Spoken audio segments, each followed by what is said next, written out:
Welcome to Salvage, a podcast for conversations with artists about the repurposed materials they use in their art practice. Please enjoy my conversation with Carli Vergamini. Just a girl trying to change the world, that's Carli. What started as a creative outlet eventually turned into a resourceful smorgasbord of repurposing vintage jacket and dilapidated kiddie pools. It all began with when Carli wanted to make stuff with leather, but didn't know where to find any. Spoiler, it was at thrift stores.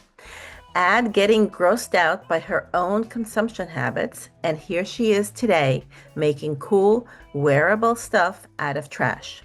Because there's already enough cool stuff in the world without starting from scratch, making something new. So thank you, Carli, so much for agreeing to chat with me. I don't remember how long I've been following you online, but I love that, well, of course, that everything you do is all repurposed. And I love your colorful sense of style. Oh, thank you. Yeah. Thanks. So I'd love to know, were you an artist as a kid? Yes, I was definitely like a crafty kid from as far back as I can remember. Oh, that's Um, and I think I just like I'm grateful that my parents instilled in me like do whatever the heck you want to do. Because I definitely like wanted to follow that oh, that's path of great. doing something creative with my life. So Were your parents creatives as well? my mom, yes, my dad, no. But yeah, I feel like I am very much my mom in like so many ways and definitely inherited her like creativeness or creativity, resourcefulness. I have this picture that I drew, I think in like kindergarten, and I often share it on social media. It's like I drew a picture of my mom in our basement, and I think it was probably for like Mother's Day. We were supposed to say something that we liked about our mom, and I wrote, I love my mom because she recycles. And I drew a picture of her like putting bottles in the recycling bin, which is so funny because like I don't remember like really consciously thinking about that as a kid, but clearly like I thought that was something great that she was doing, and it probably was at a time where like recycling wasn't um, as like common as it is now. Right. It's so funny looking back now that like that was something that I looked up to my mom for in kindergarten, and now that is like kind of the antithesis of what I am trying to do with my career. So Isn't that funny? Oh, so did you go on to study any kind of art in higher education? yeah, so in high school I took like every sewing class that I possibly could. And my best friend and I had like we created this sort of like makeshift clothing brand. This was like in the heyday of Project Runway. So we were Oh. like, we want to be fashion designers. Like we took every single sewing class that we could. We did like a fashion show for our senior project, and then we both went on to study fashion design in college. I love Um, it. and so yes, yeah, I did. That's what I Wow. So you have a uh degree in fashion design then? yeah. Did you go to a like an FIT or something like that? No, I went to like a small school in Wisconsin, so it's not like as cool as it sounds, but I That's did still pretty do I cool. stud I studied abroad in London for a semester, so I took like some Oh. classes at the London College of Fashion, which does sound a bit more fancy. It was really cool. So, yeah. Oh, that's awesome. And did you go on then to have a fashion designer career? So, I graduated from college, it was kind of this like I was trying to find a real big girl job. And in the meantime was just like working part-time at like a retail store and started just like I needed to have like some sort of a creative outlet. So I started making like accessories and actually I started making handbags. I knew that I wanted to make leather handbags because I'd taken a handbag course when I studied abroad. But I didn't know where to find leather. So I went to my local thrift store and I bought a leather jacket because that was like the only place that I could think of Hmm. to source leather. So I bought a leather jacket. I took that home and cut it up and started using that to make leather handbags. And then I just like kept thrifting. Like again, I couldn't, which like I don't know why I didn't just Google it or something. Um, Figure out where to buy leather. So I kept just like thrifting and thrifting till I had this entire rainbow of leather jackets and pants and just like really hideous things that like probably people shouldn't be wearing anyway.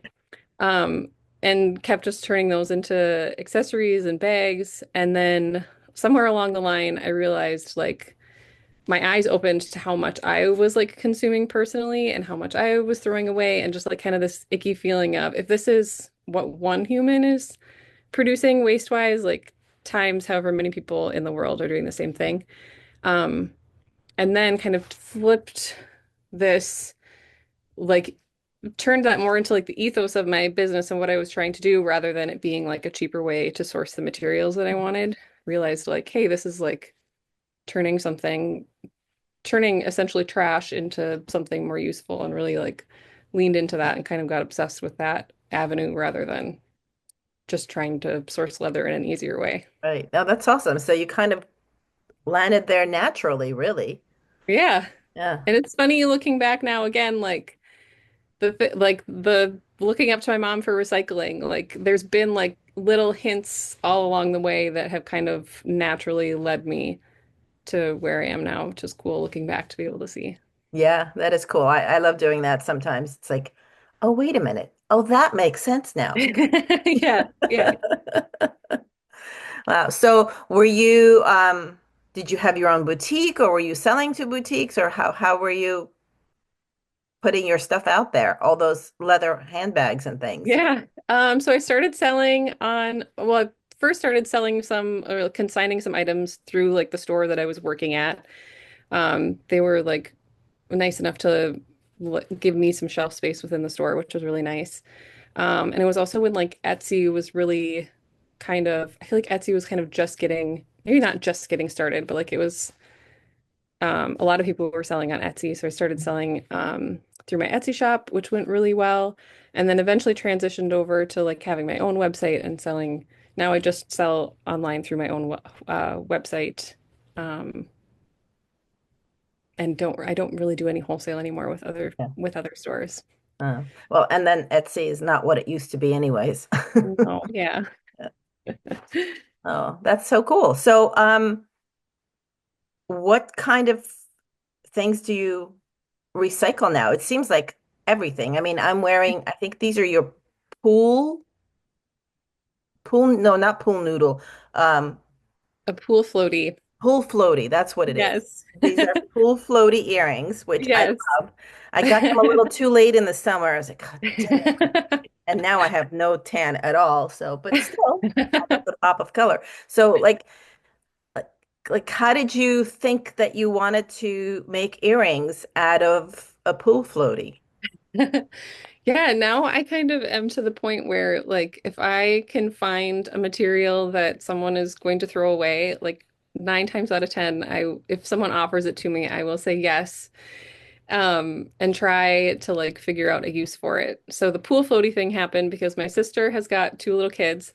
Every summer they have like an inflatable pool, and inevitably, almost every summer, it gets a hole in it and pops and needs to be thrown away. And so she had this giant kiddie pool sitting, like, deflated kiddie pool sitting in her garage, and I knew that it was going to end up just being thrown away. And so I didn't know what the heck I was going to do with it, but I knew that I needed to take this kiddie pool and save it from being thrown away. So I took it home and I sat in my garage for probably at least a year just because I didn't know yet what to do with it. And eventually one day it clicked in my head. So one of the things that I had been making out of the leather jackets was I started making these like leather tassel keychains to hang Mm, off of your purse. And I was cranking out these tassels. This was like my best seller. And one day it clicked in my head, like a kiddie pool. If you think of the material of a kiddie pool, it's kind of similar to leather. It mm. doesn't fray. Um, and essentially you could make a tassel out of this and it would be totally usable as a tassel. So I cut up the kiddie pool, turned it into a tassel, threw on like some earring hooks, and then that became like a bestseller for me. Because it is cool. Like it's an Yeah. earring made out of a kiddie pool, and it's like so fun to be wearing them around. You get a compliment on your earrings, and you get to tell the person like these are actually made out of a kiddie pool. So that then the tassel earring thing kind of exploded, and I started Everybody started giving me their popped kiddie pools, and I was turning them into tassel earrings. And now, like, I have such a like an artist brain where I'm just like, I love to create and I love to figure out what's new. And now I'm like to the point of, okay, I'm tired of making tassel kiddie pool earrings. Let's move on and figure out what else can you make with a kiddie pool. And that's now led me down to like an avenue of creating like artwork and art pieces and cutting out all these different vibrant, fun, summery colors and turning them into like something that you can hang on your wall.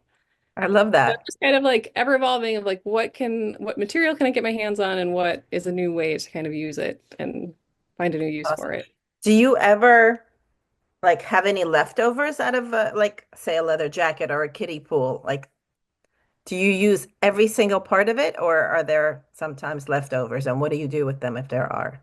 Yes, there definitely are leftovers. So there's some pieces that just like are too hard to use. Like a seam on a leather jacket is for a while I would like pick apart every single seam and trying to get as much material out of as I could. And it just was not very time effective. So there are some pieces that I do just need to throw away, which like still kind of hurts my heart, but I am throwing away far less than like what would have been thrown away if an Right. entire kiddie pool was thrown out. But also like I have a habit of just kind of like saving everything. So I have like bins of bins of medium-sized scraps organized by color and bins of tiny scraps like all kind of mangled together and they kind of just like accumulate until I hopefully can find a use for every tiny little scrap. I love that. That's yeah. I'm made Can of you the same relate? cloth. I have those bins of scraps. They're not organized by color, but sometimes they get organized close to color, but no, Yeah. it doesn't last very long. So do you still make all this stuff by yourself, or do you have a team helping you now? I do make everything by myself. Oh my Yes. God. Yes. I'm hoping to like eventually get to a place where there are like some tasks that could be delegated out, but hopefully eventually we'll get there.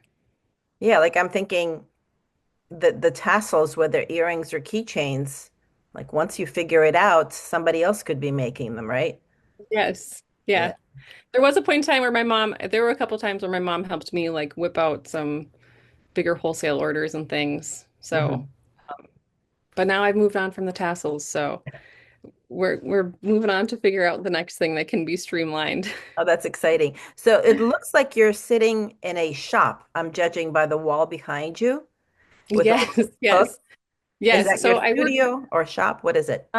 yeah, well I work part-time. I still do have a part-time retail job. So I'm hanging out Oh, here this morning before I jump into that role. oh, gotcha. Okay. So yes, you are in a shop. Yes, yes. So is your studio in your home? Yes, so I have like an upstairs space over our garage where I have everything. Oh, cool. Sewing machines and all the aforementioned scraps of various materials. Do you have a specialized sewing machine for the leather? I do. I have an industrial machine that can sew through like almost anything. So I use that oftentimes for like a thicker leather piece. And then I have a few other like home sewing machines that I've kind of adapted to be able to sew through some thicker materials. And what's your favorite brand of sewing machine? Gotta ask. Let's see. I think the first machine I ever bought, I want to say it was a Singer, and now I have a couple of Pfaff machines. Mm. I think that's like the really the only sewing machine retailer like left in my town. So that Oh, was kind of my options were slim. gotcha. Is that your industrial machine is a FOF? My industrial machine is a Seiko. I'm not sure if that's how you pronounce Oh, it. hmm. Um, yeah, I wasn't super familiar with that brand, but Yeah, neither am I. My industrial machine is a Bernina. oh, nice. Yeah. Yeah, I still have my home sewing machines. And they're also Berninas. I don't know, somehow I just like 40 years ago landed on the Bernina brand and I have never switched. And Nice. those machines are, I think I have one that's 30 years old and the other one is 40 years old. It's Oh, still great. nice. Yeah, I feel like Bernina's got a big fan base. Yeah, yeah. So what would be like the most the weirdest thing that you have repurposed? Um, I feel like kiddie pool is maybe my go-to answer. But there has to be maybe something else too. I've been doing a lot of acquiring a lot of like banners lately, like a Oh, promotional banner or like my kid graduated from high school and I made this banner with like a bunch of old pictures. Um, or like a couple of people have given me like a banner from their wedding or just oh, like you have a banner made for a party and it's like I'm never going to use this again. oh. I'll turn it into Are like they a like giant this bag. thick sort of woven plastic? Is that what they are? Yeah, I think it's like a vinyl of some Oh, sort. yeah, yeah. But kind of like I think like a billboard sort Okay. of material. I Um, actually have one. So I can't remember the brand now, but I bought a bag that was oh made from yes. a billboard, but I can't remember Yes. the brand. And I don't see the label in here for some reason. I feel like I get or I've seen a few like on social media of and I can't think of the name either. There is one big Yeah, company that does a I'm lot of actually billboard surprised that I bags. don't see the label, front and center. But yeah, I bought, that's their whole concept was that they were making it out of billboards and all sorts of bags. And I even have like a little, you know, carry makeup case from them Yeah, as yeah. well. I actually was surprised. So I've had this bag probably close to 2 years now, and I've had to patch it a bunch of times. That billboard material is not as sturdy as I thought it would be. Yeah, it But then does I seem do like use in it the every day. yeah. It seems like in the maybe in the corners and places where it's kind of bending, it seems to wear out a little faster. Because you Yeah, think the billboard is typically like plastered flat up that's against true. Yeah. the when it gets, yeah. Oh. So did you had to like figure out some really different ways of making things when you were cutting up kiddie pools and things? Like I would think that kiddie pool, if you stitch through it, it could rip right through the stitch. Yes. And again, like another way that it's similar to leather. So I think if you're sewing through like a fabric, it's usually like it's either a tightly woven or a tightly knit material. So if you're Hmm. poking holes in it, like it still can withstand it can withstand the stitching. Hmm. But when you're sewing through leather or through plastic, if you're doing like too small of a or too narrow of a stitch, it can kind of like perforate the material. So with Hmm. both of those materials, you need like a wider stitch length so that it still like Uh, stays intact when it's in use. do you have to use some glues as well? I do. I have like a vinyl glue that I use with when I'm working with kiddie pools. Oh, I didn't Um, know there was a specific vinyl glue. What kind of glue is yes, that? which actually I found like an old bottle of it when I was thrifting once. It was like still in this like retro packaging. And that was like when I first found it. And then I used that bottle up and had to do some sleuthing to find a new vinyl glue. But it is sold at just like craft stores and things. Oh, wow. Huh. Yeah. Go figure. Oh. Do you have any favorite techniques for using vinyl Um, or leather or whatever? I have it's been either like a lot of trial and error or I have like a lot of tools and things that have just been handed down to me or like people know like you're the kiddie pool girl or you're the leather girl. Like I have all of these old leather tools that were my grandpa's and he Oh, passed how away and I don't know cool. what to do with them. So I've acquired just like collections of other people's collections. So I have this really cool I think it's just called a seam roller, but it's like a wooden wheel on like a little handle and you can use it to like press a leather seam open. And Ah, instead of normally you would use like your iron to press open like a fabric seam, but it's like this little rolly tool that you can roll over the leather seam to kind of help it lay open and flat. That one's come in handy quite a few times. Wow, that's pretty cool. I have a friend who she makes fabric art quilts with a lot of seams, and she actually pounds them with a mallet to get them as flush Oh, as possible. yes. Yes.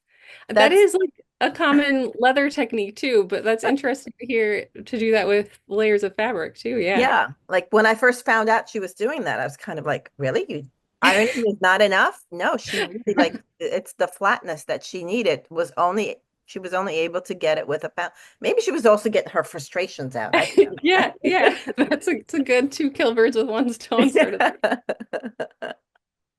I'd be afraid my table would collapse. thing. So you're sort of in this interesting space of fashion and art and retail, then. You're kind of like in between these worlds. Do you Yeah. pay attention to fashion trends or art trends, and how do you incorporate them? Ooh, that's a good question. I feel like I maybe used to be um more so in the past. I remember being like very diligent about like looking at the photos from fashion shows and like pinning them on a Pinterest board, and like just looking at fashion magazines. Now I think it's um maybe a lack of time and just like I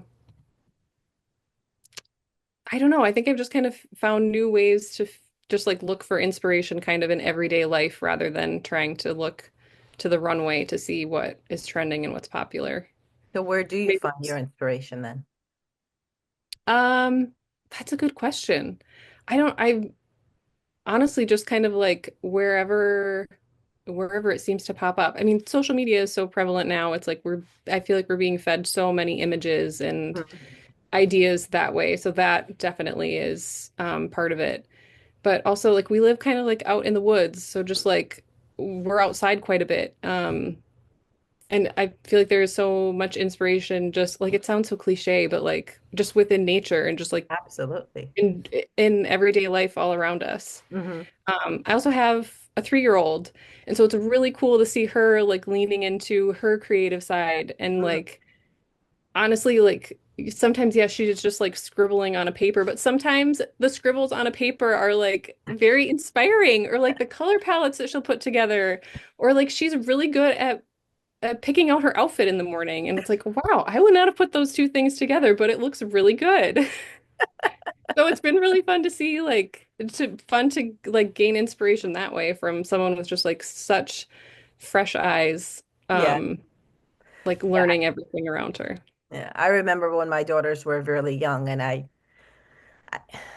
I tried to very hard. I tried to not control how they dressed. I mean, obviously, I was shopping for them. I didn't take them along with me shopping too often because that was just too chaotic. Yeah. Yeah. Um, but and I tried to like, yeah, you go get dressed. You just have to wear long sleeves today or something like that. Like Yeah. I would make some kind of a rule.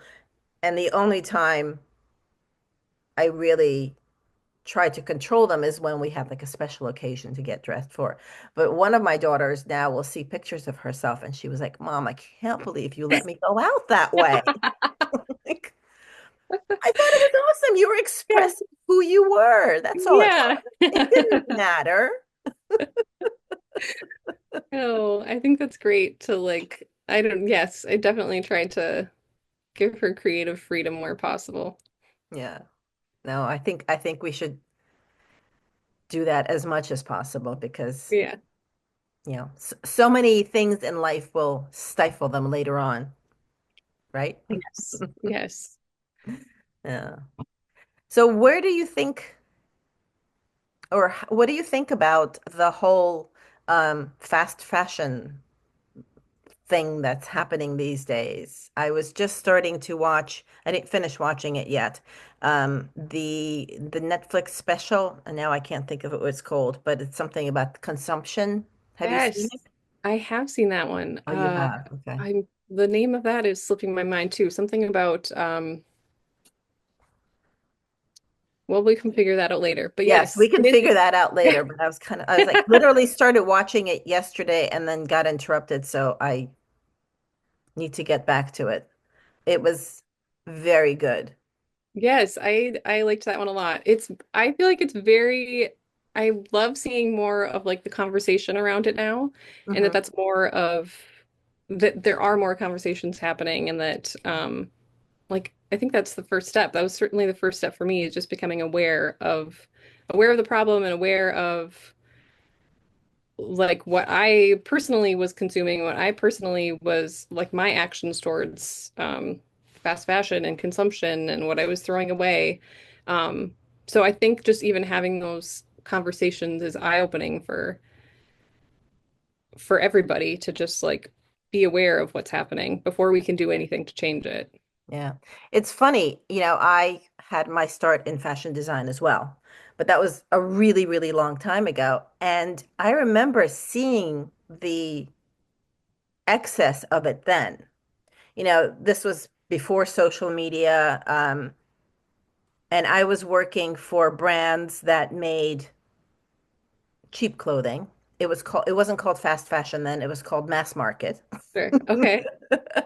Um, but even then, you saw it. I got to travel to China to oversee production of things, and you could see the waste just then. And then, trying to make the clothes even then cheaper, like pennies counted to make Yeah. you to make it as cheap as possible. And I kind of fell into that side of the fashion industry.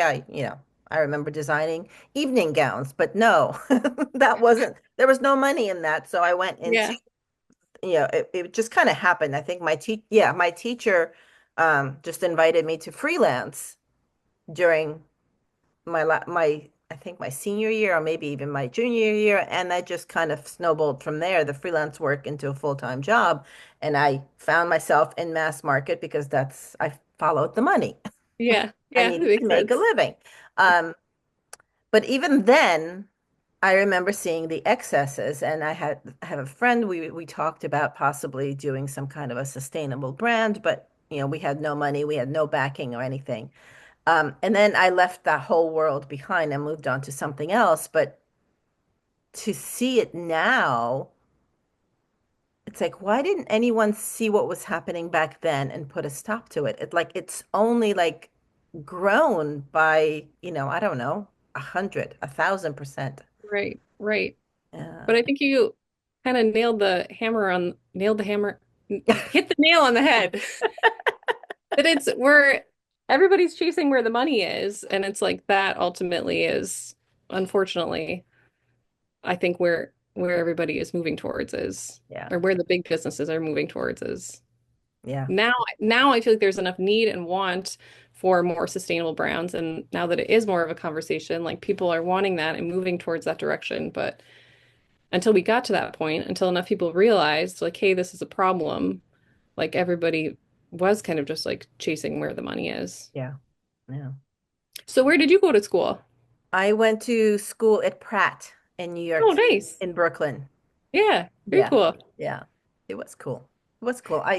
Worked in the garment district. It was fun. Every now and then I'm there these days and I go, oh, look at that. It's still the same.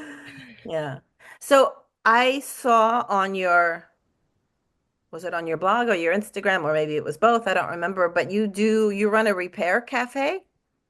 Yes, I started, I think it's been at least a year. It's been at least a year now. I've been doing a clothing repair clinic.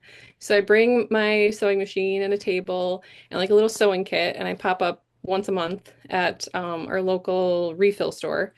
And you can come in and bring me like pants that have a rip, a hole, or a shirt that's missing a button, like easy repairs to kind of do on the spot. Uh-huh.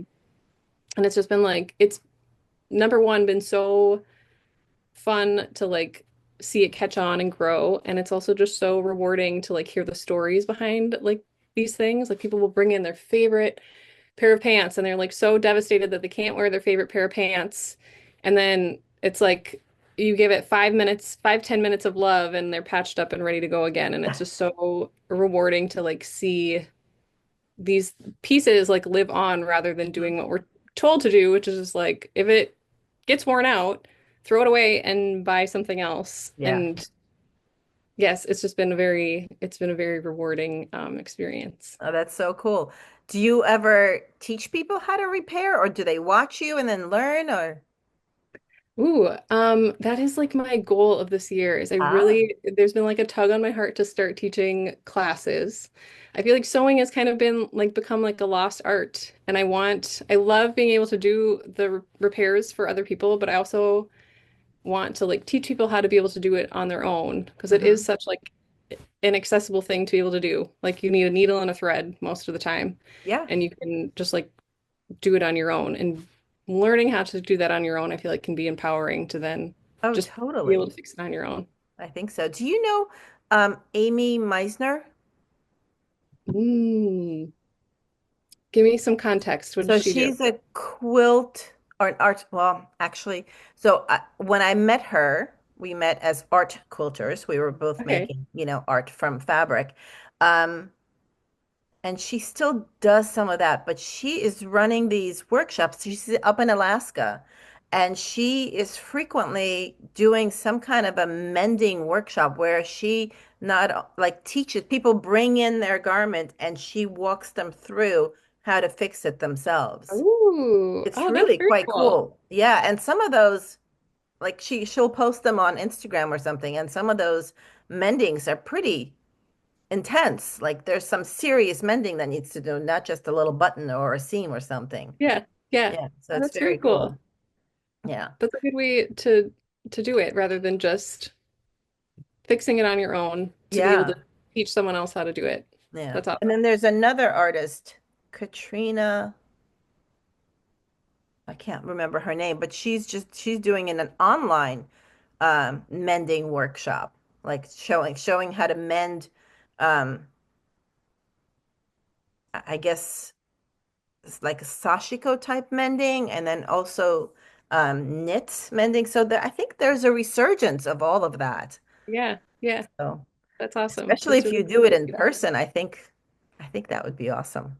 Yes, I think people are also like craving that now too with number one, I think. Well, I keep when I look back, it seems like the pandemic was like so recent and that we're but I think that was kind of the turning point of like when we were all shut down and not able to like get together in groups. We're still like craving that community and togetherness of doing something like fun and creative with a group of people. Definitely. And Lockdown or now, not, I think we need Zoom it. is so ubiquitous to do that. I mean, Yes. I was on Zoom before the pandemic, but it was just kind of like once in a blue moon kind of thing. But now Right. I feel like I'm on Zoom every day, and the ability to do a workshop and actually talk to people is really a wonderful thing across, time zones.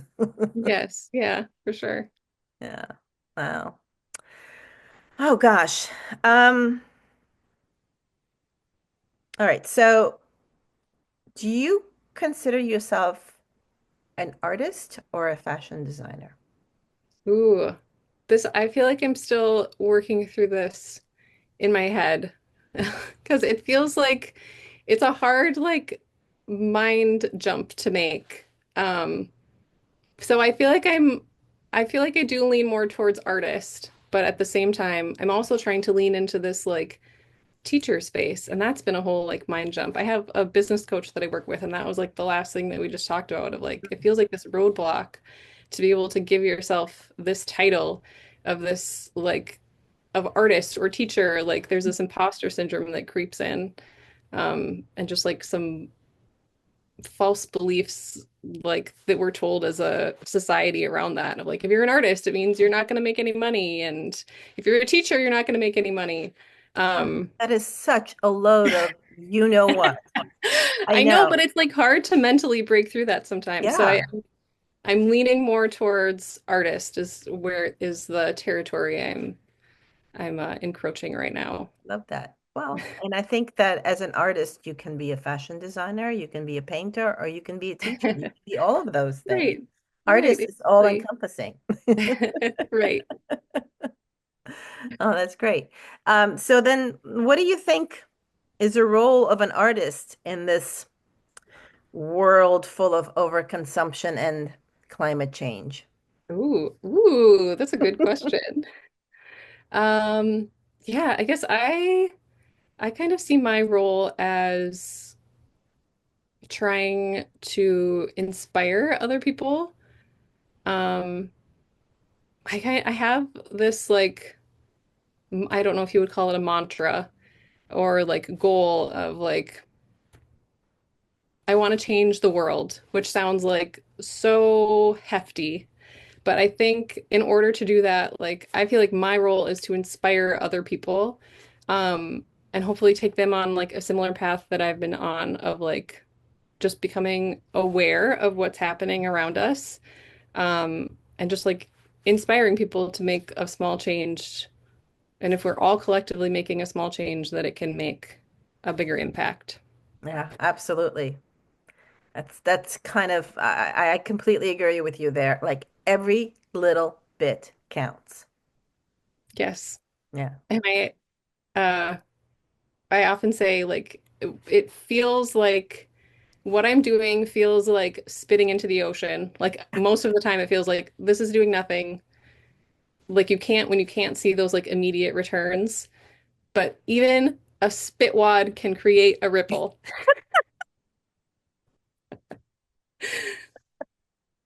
I like that. Can I see that on It a keeps t-shirt, spitting. please? Yeah. Oh, that's great. Oh, wow. Well, thank you so much. This has been a lovely conversation. Oh What do my you, gosh. Yes. what do you have ahead for yourself in 2025? So this Ooh. episode will be halfway through, probably May. So what's on the Yeah. horizon? I am really hoping to dive into teaching some classes this year. I feel like last year I was really focused on just like doing the projects that I was excited about and like just making the things that I wanted to make. And this year has already kind of started to shift into just like some cool like custom projects, Oh, bubbling to the horizon. So I feel like I'm kind of leaning into that this year of like still take on the creativity, but also take on whatever the world is kind of throwing my way rather than be have this tunnel vision of what do I want to make. oh, that's cool. So do you take on commissions then? Is that sounds like that's what it sounds like. Sometimes, yes. I do get a little picky because I do still love like my some creative freedom. Um, but I'm kind of leaning that way this year. So yes, I guess is the answer. Okay, that's a good experiment. Commissions can be fun. Yeah, If yeah, you're allowed to express yourself within it. yeah, yeah. Yeah, yeah, that's awesome. That's I'm also interested to hear what are your like goals for the year? What are you excited to lean into this? so my goals, I am looking to do more community projects. Ooh, I yes. am waiting for some, currently, this is as we're talking in January, I'm waiting for some answers. And hopefully by the time this episode is released, I will know what the answer is. Um, but I am hoping to do some community projects as in involving an entire community as in an art center or a neighborhood in creating something, an artwork that would be displayed in a public place. Ooh, Yeah, oh, that's awesome. that's really exciting to me. Involve the not just. I mean, I thoroughly enjoy being just me in my studio doing exactly what I want to do. Yeah. Um, but I really enjoy when I can involve other people in a project as well. Yes. And what a good way to just like start a conversation with other people too. Yeah, yeah, exactly. And when you're all sitting around the table stitching some weird material, conversations really do happen and they're really, really interesting. Yeah, that's awesome. Very cool. So we'll see what happens. Yes, I'm excited to see that unfold for you. Yeah, thank you. Thank you. Well, thank you so much, Carly. And Yes, thank you so much for doing this. yeah, I look forward to keeping up with you on Instagram or whatever social media channel we switch Whatever. to Yeah. here or not. Yes, exactly, right? That was a really fun conversation. Thank you for listening. I really enjoyed talking about fashion again. It's been a long time since I've been in the fashion world, so that was a really fun little conversation. I hope you enjoyed it. Please rate, review, and share this podcast with everyone that you think might find it interesting.